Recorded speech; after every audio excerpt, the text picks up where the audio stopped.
So friends, நீங்கள் சேலமில் இருக்கீங்க அப்படின்னா கண்டிப்பாக லா காலேஜ் தெரியாமல் இருக்காது. ஸோ லா காலேஜோடைய போகிற வழிக்கு அடுத்த ஸ்டாப். ஸோ அசோக் நகர் எங்கே போகணும் அப்படின்னு கேட்டிங்கனாவே சொல்லுவாங்க. ஸோ அங்கே தான் நம்ம ஸ்டூடியோ வந்து லொக்கேட் ஆகிருக்கு. ஸோ 2 பேர் மெசேஜ் பண்ணி அது கேட்டிருந்தாங்க. ஸோ முதல்ல வந்து ஸ்டூடியோவில் இருக்க ஃப்ரேம்ஸ் இந்த மாதிரி எல்லாம் நிறைய போட்டுட்ருக்கீங்க.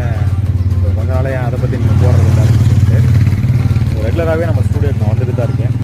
ஃப்ரெண்ட்ஸ், நம்ம ஸ்டூடியோவில் வந்து என்னென்ன சர்வீஸ் பண்ணிகிட்ருக்கோம் அப்படின்றத வந்து நான் உங்களுக்கு மென்ஷன் பண்ணி போட்டிருக்கேன்.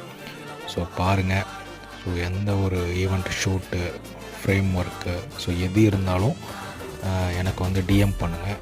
ஸோ அதில் வந்து நான் வந்து கண்டிப்பாக ரிப்ளை பண்ணாமல் இருக்க மாட்டேன். ஸோ உங்களுக்கு ப்ரைஸு எல்லா டீட்டெயில்ஸுமே நான் அதில் கொடுத்துட்றேன். ஸோ கண்டினியூஸாக வீடியோஸ் போடுறதுக்கு சப்போர்ட் பண்ணுங்கள். ஸோ நிறைய வீடியோஸ் நான் இனிமேல் போடலாம் அப்படின்ற மாதிரி இருக்கேன். So thank you friends, thank you.